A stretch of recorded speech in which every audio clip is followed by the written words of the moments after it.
we're here at the 2019 Wolfram Technology Conference. I'm Sylvia Haas, and I'm Wolfram Alpha on Twitter.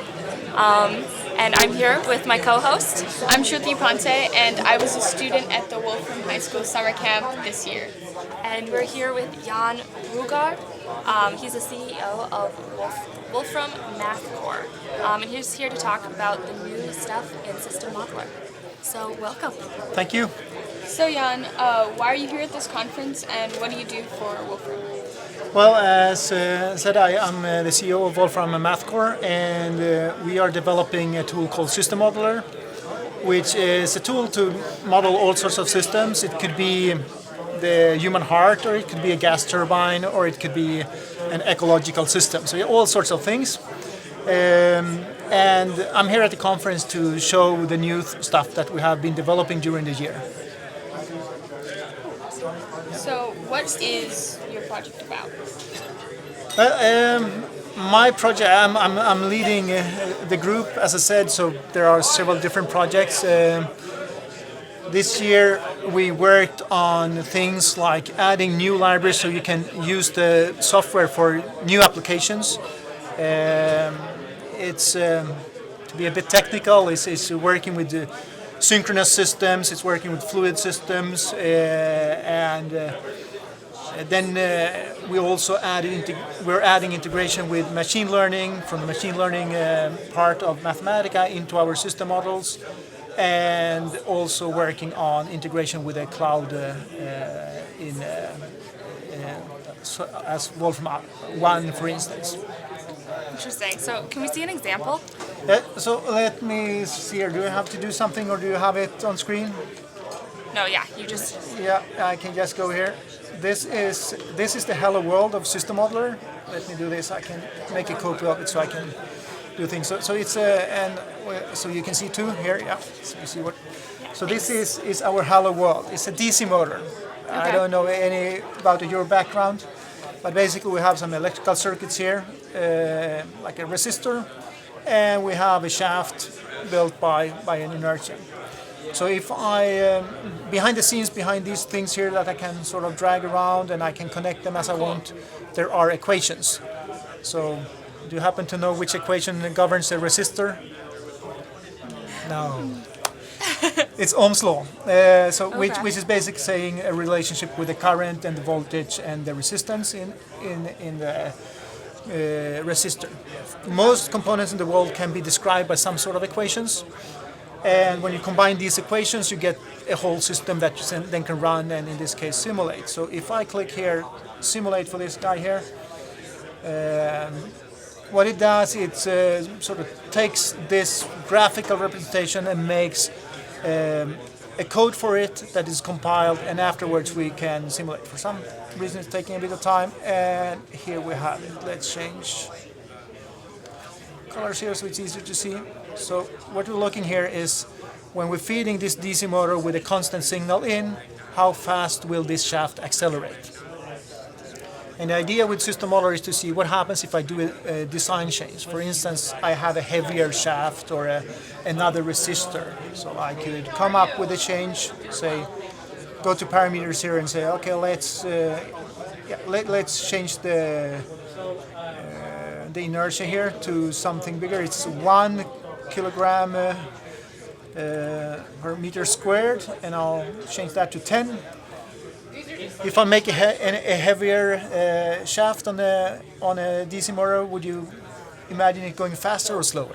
I would assume slower. Yeah. So let's then simulate that and see what happens. Yeah. So we'll see it sort of has a slower dynamic. So this is all what it's all about. You have sort of a Lego thing where you pull things together, and it could be something like this DC motor, or as I said, it could become a model of a human heart or whatever you're doing, and then you play around changing parameters and changing things in the model to understand what's actually going on with your system and how you can optimize it. So who are you envisioning using this? Industry, students? Yeah, it's a good question. It's an easy and hard question because it's so many different people that can use it. You can use it for education, for instance, to in many cases, what you do in education, you learn a lot of equations or you learn specific things, but you don't put them into context because you can't run a gas turbine, for instance. You don't have access to a real gas turbine. Yeah. So you learn some equation about it, and then you're supposed to understand how the whole thing works together, right? But if you have a model, then you can put that equation into some sort of context, play around, and get some more understanding of how it works. So that's a typical scenario, even though advanced example I gave here, of how you would use it as a student. As a researcher, you might take that in order to see what happens if I change the design of my gas turbine here and test different things. And as industry using the same thing, I might want to optimize how fast I can start my gas turbine. What happens if we have some electricity cut? We might have lightning, for instance, and then perhaps something happens with our electrical grid. How will that affect our gas turbine or whatever sort of turbine we have? Will it still run as we would want it to, or will it fail? Can I test strategies to make it run more run safely and be more robust, for instance? So it has applications in all sorts of levels, and yeah. So what are the future plans for this project? So as I said, there are several different things here. Where should I start? I have my presentation tomorrow.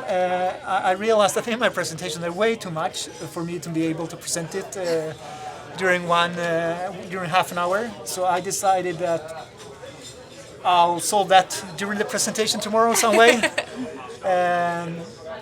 But we can. So I actually use this one to illustrate the presentation what we're doing. So in Sweden we actually eat more candy than anywhere else in the world, and that it happened back in the days that they decided to introduce something called lördagsgodis, Saturday candy. Amazing. Yeah, and the idea was that kids should only eat on Saturdays, so we should eat less candy. The consequence became the other, that all kids expect to have candy on Saturdays, of course, but they still want candy other days of the week. So now we are the biggest consumer of candy. And do we typically eat them like this? This is from my store back home. Took a picture. This is at the exit, at the entrance. This is one other section like this, and this is what you see in every single store you go into. Is the candy first and the candy last, and then all sorts of shapes, forms, tastes, and so on. And that's sort of what the next SystemModeler is also. There's so many different things. There are, let's say, it's the sugar, it's the salt, it's the sour, it's the yellow, the green, and so on. So it's all sort of things, and then picking one of these is sort of hard. And let's see what's yeah. So one of those things would be synchronous library, and it makes a bit more visual if I show it here. Let's see if I have. Yeah, this is my libraries for my presentation tomorrow. Let's go and open. Where should I find that? I should have had my glasses on rather than my lenses. They're not too good for this distance. There you go. So this, in a sense, is similar to this motor that we have different components, but it happens to be some sort of tank with a mixer where we are mixing some liquid, and we want to control that using something called inverse control. So we have the mixer here again, but working in the other direction. So this tries to predict what's going to happen in the future, depending on what actions we take, and in that way give us the optimal way to accomplish whatever we want to accomplish, get a set temperature and so on. So what we've added now is something called synchronous, which makes it possible to do things that are clocked, meaning that rather than being continuous as much of the things are in real life, right? If I throw something, it won't just jump from one place to another. It passes all the way through. Mm-hmm. Synchronous happens at specific clocked instances. You have a value in between. There's nothing really going on. By setting these sort of sampler here and here, anything inside that will be treated as something happening synchronous. if I simulate that, that's probably a bit more sort of apparent what happens. So yet again, it compiles this code, and then we'll see what happens. So this is probably one of the sour candies for whoever isn't in a technical field, right? I love sour candy. So this now we see here with it's on purpose a quite bad controller. So this is what we want to achieve, and this is what we are actually achieving. And if I zoom in, we can see that this one is continuous, but this one only has values in points, and that's sort of one of the things where so it automatically, even if this system was defined as a continuous system by just clocking it, everything is handled automatically to treat it as a clocked system. So for anyone in this field, it's sort of a really important thing, and for anyone else, it's a sour candy that they might not appreciate. And that's sort of how the whole thing is. There's a lot of different sort of candies in it. Something for everyone to appreciate. Something for everyone. I would hope so, at least. So do you have anything else that you would like to add? It's hard because I could add either to choose one thing. I'm always a bit about customers and what they're actually using it for. Yeah. So you mentioned that you had done something on malaria, so I thought you might be interested in does this come out as expected, or do you see my screen here? So you see, yeah. So this is just one example where SystemModeler has been used. So when you do when you have a problem with your liver, what you do is take a liver biopsy. So take a small sample of your liver. Apparently that hurts a lot, and not only when they do it, but afterwards. And so you want to avoid it. And it's not very precise because your liver is sort of like an orange, so it has different segments. One segment could be perfectly fine, and the rest bad. And you take that sample randomly. Perhaps you take this from the good one, and then the rest is bad, right? And it hurt a lot while doing the diagnosis, and you get something incorrect answer. So in this project, what they did is develop a model in SystemModeler that replicates what would happen if you have a good or bad liver. What will happen with a specific substance? So if you swallow that, how should that sort of be transported from one organ to another in the body? So how does it go through the liver, for instance, or the kidney and so on?